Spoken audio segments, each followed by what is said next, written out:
आ रही है रोहतक से, जहां अनाज मंडी में रखा गेहूं जो है बारिश से पूरी तरह से भीग गया। दरअसल सुबह का मौसम था और सुबह ही कई इलाकों में जो है बारिश पड़ी, मंडी के इलाकों में भी बारिश पड़ी, जिसमें जो खुले में गेहूं जो रखा था वो भीग गया और प्रशासन ने गेहूं रखने की व्यवस्था का दावा किया था। लेकिन ये दावा किस तरह की इसकी जमीनी हकीकत है वो तस्वीरों में आप देख सकते हैं। किस तरह से गेहूं जो है खुले में रखा था और अचानक बारिश आई और पूरा गेहूं जो है इस बारिश में भीग गया। अब ये गेहूं पूरी तरह से खराब हो चुका है और प्रशासन ने जिस तरह से जो इन गेहूं को रखने की व्यवस्था की थी, उनके दावे किए थे, उनकी जमीनी हकीकत आप तस्वीरों में देख सकते हैं। किस तरह से वहां पे जानवर भी घूम रहे हैं, तो कितनी जो है इसको सुरक्षा के बीच रखा गया था ये गेहूं।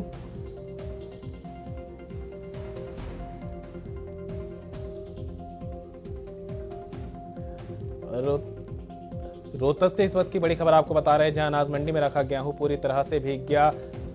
न सिर्फ गेहूं बारिश से भीगा है, बल्कि जो आसपास की दीवारें भी शायद यहां इंतजाम पूरे नहीं थे, जिसके चलते जंगली जानवर यहां पे पहुंच गए।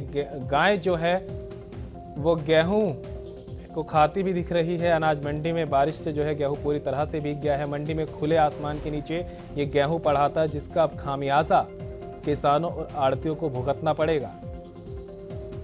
सरकार ने जो दावे किए, मंडी प्रशासन ने किस तरह के जो दावे किए थे वो तस्वीरों में आप साफ देख सकते हैं। खुला आसमान है जिसके नीचे गेहूं रखे गए हैं। सुबह अचानक बारिश हुई और ये गेहूं पूरा का पूरा बारिश में भीग गया। प्रशासन ने गेहूं रखने की व्यवस्था का दावा तो किया था, लेकिन इन दावों की क्या हकीकत है वो आज बारिश ने उन दावों की पोल खोल के रख दी। खुले में अनाज रखा था, ना उन पर ढकने का कोई इंतजाम था, ना ही गेहूं के नीचे कुछ इस तरह की व्यवस्था थी कि वो पानी में ना भीग सके और पानी से बच जाए।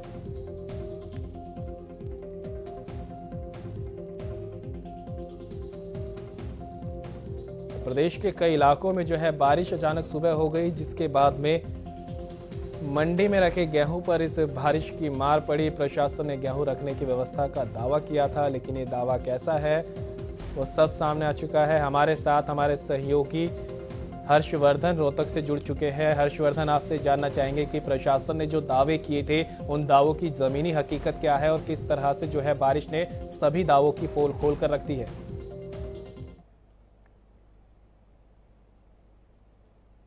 कि जिस तरीके से प्रशासन के जो दावे थे यहाँ रोहतक की अनाज मंडी में फेल होते हुए नजर आ रहे हैं, क्योंकि प्रशासन का दावा था कि एक भी दाना गेहूं का नहीं फेंकने दिया जाएगा।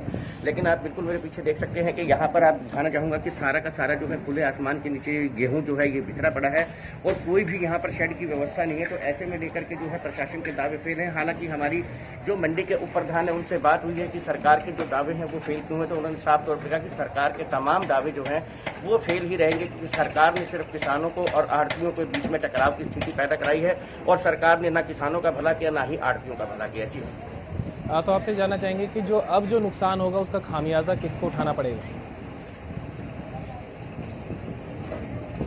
देखिए, जो इस वक्त जो नुकसान होगा, हालांकि आड़ती जो है मंडी के ऊपर प्रधान है उनका साफ तौर से कहना है कि नुकसान जरूर होगा, लेकिन इतना ज्यादा नुकसान नहीं होगा। 1000 से 2000 बोरियां जरूर बिकी हैं, लेकिन उसका नुकसान जो है वो केवल आड़ती को होगा, क्योंकि किसान का जो सोना है वो उन्होंने खरीद लिया है और अब इस वक्त जो उसकी व्यवस्था की जाएगी। हालांकि थोड़ी देर के बाद जैसे अब धूप निकल चुकी है, पूरी आसमान साफ है, तो उनका कहना है जो भीगा हुआ गेहूं है उसको सुखा दिया जाएगा और इसमें नुकसान जो है काफी कम मात्रा में होगा। अगर ज्यादा बारिश आ जाती तो नुकसान काफी मात्रा में हो सकता था। जी चलिए हर्षवर्धन, हमारे साथ बने रहिए।